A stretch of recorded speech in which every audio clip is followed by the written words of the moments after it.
What's up, everybody? It's your girl Kiwan, and I am back with Zatima season 4, episode 7, Stronger Together.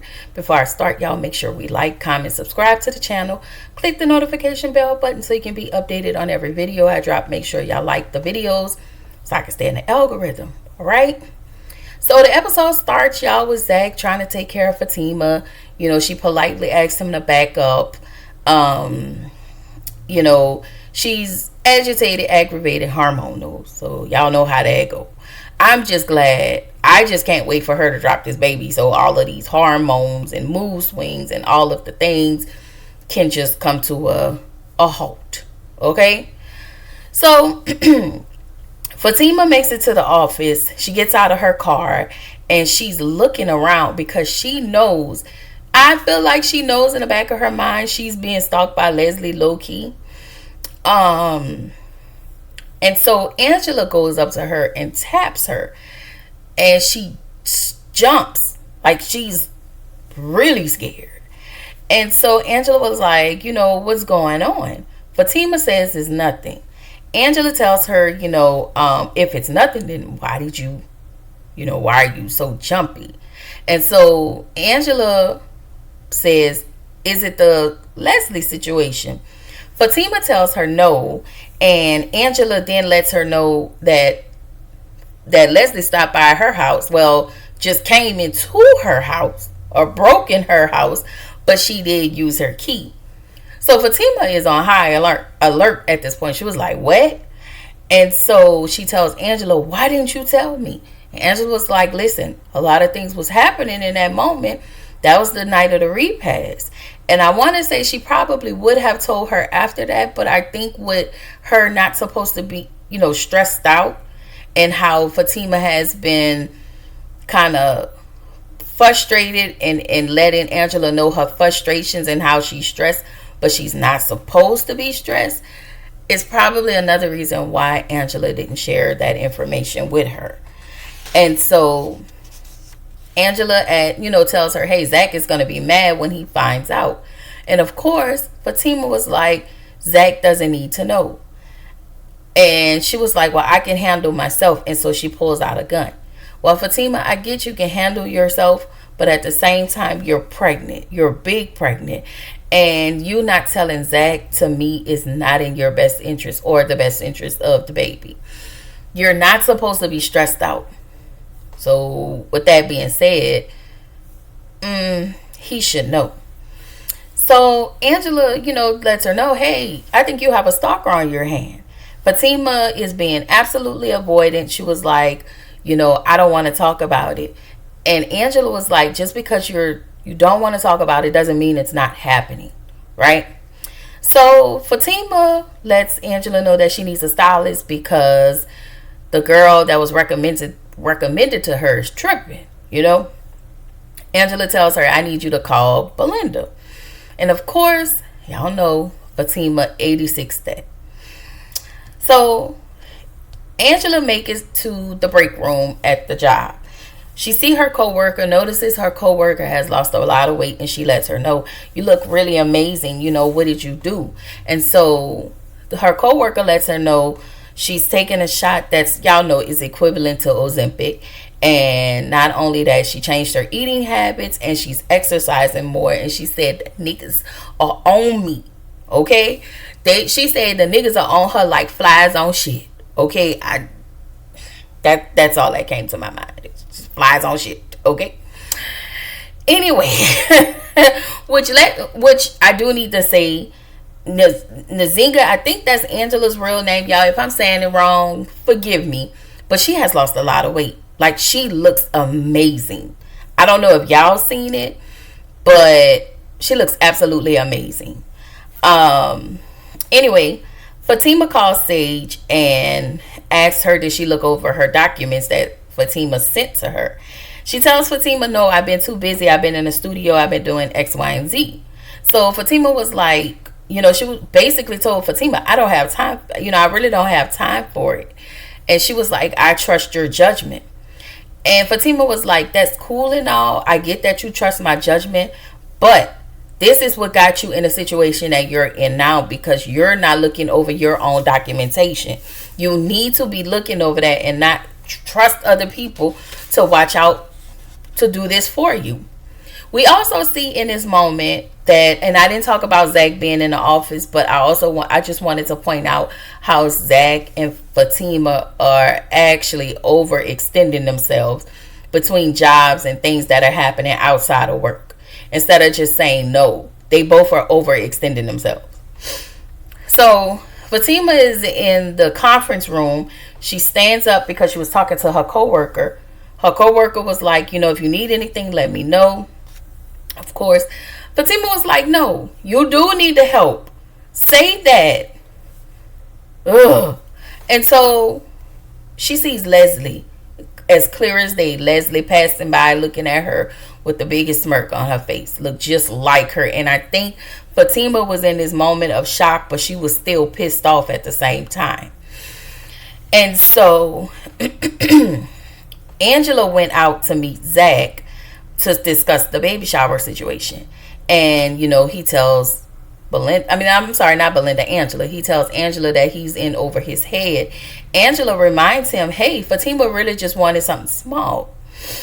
And so they both share. He shares his ideas and all the things that he saw. He even let her know the venue. The venue was way pricey. And so she tells him, listen, you don't have to do it at that venue, but you can do it at the law office. There is a space where you can have it done at. She was like, as long as we can get this balloon arch Fatima always wanted. So he's paying attention to Fatima, because he even got some things that he know that she would like for her shower. Anyway, in the next scene, Nathan shows up to Belinda's house with a box. He has a box of her things in it, just so he can go over there and give them back to her. And I'm looking like, why do you have this lady dildo? And I'm so confused. And okay, whatever. Nathan tells Belinda, he's going to go work it out with his wife. And at this point, she's pissed off. I feel like in this moment, he handed Belinda his ass to kiss. And because he's telling her, I don't want you no more. I'm going to go home and make it right. It's like now she wants him even more. I was like, oh, okay, this what we doing? So, it's odd. Anyway, Connie is over at her treatment. We meet this older woman named Miss Betty. She sees Connie's leg moving up and down. And she makes Connie laugh in that moment. Laugh and distracts her to the point that she isn't shaking her legs. And I know we all do it when we nervous or anxious. And I think it was more like she was anxious. She was having anxiety.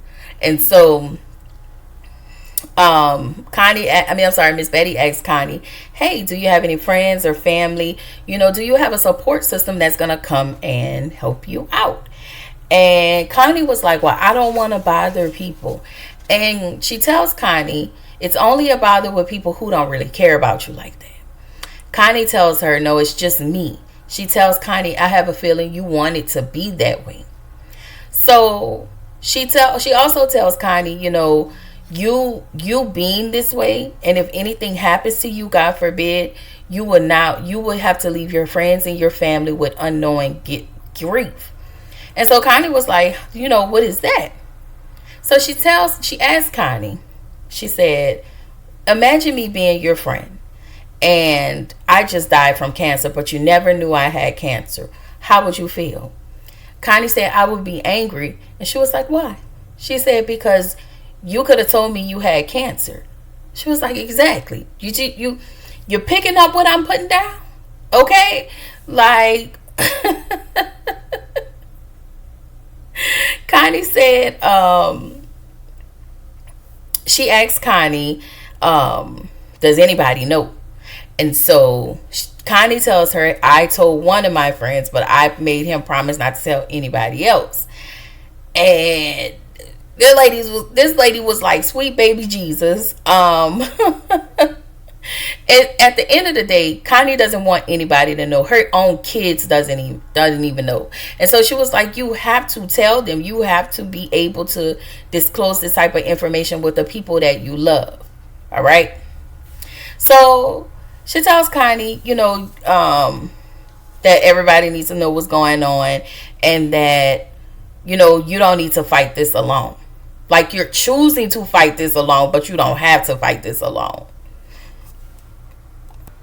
So, y'all, Connie's telephone rings, and it's someone letting her know Jeremiah was found, and Jeremiah is in the hospital.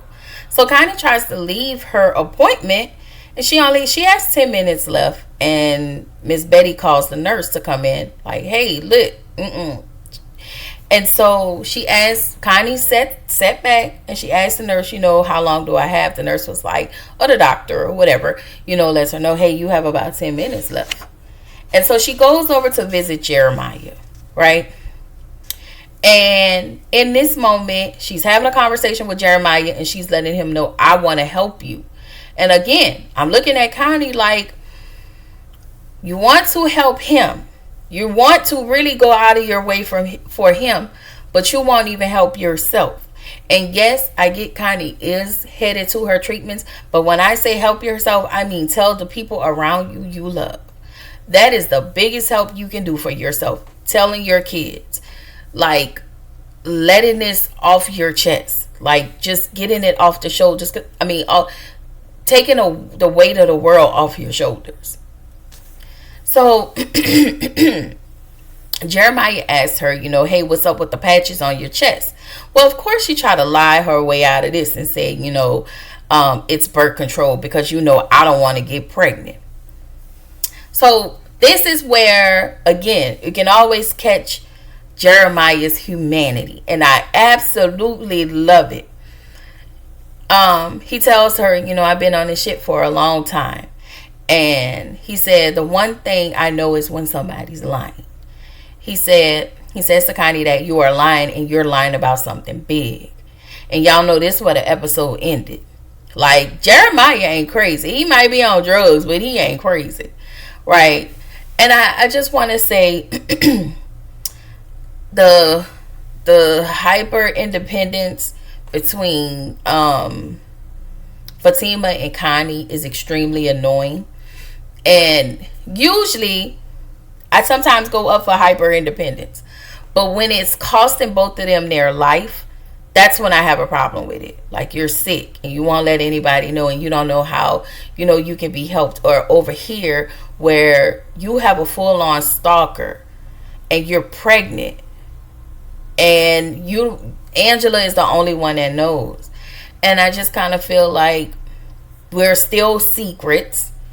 We're still at this place where, don't say nothing to this person. It's like, y'all supposed to love each other. Y'all, man, it is just, it's annoying at this point. I guess that's what makes the drama.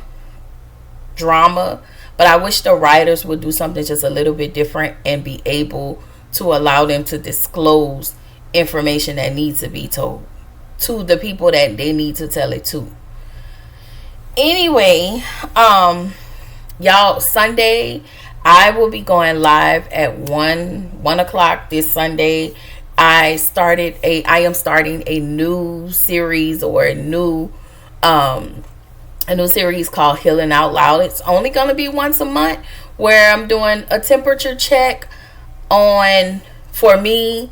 My cousin is going to join me. My cousin Cole, she'll join me on this live. It's going to be Sunday again at 1 o'clock Central. And we're just going to be talking about our healing journeys. No, we're not therapists. We're not licensed or anything like that. But we just want to be able to be a safe space. So if y'all not doing anything Sunday, y'all come on and sit in on the live, and hopefully we can, we'll be able to have a good time and all of the things. I'm super excited because I'll share with y'all my whys and all of the things, but I really just want y'all to be there. So again, I will see y'all in the next video. Bye.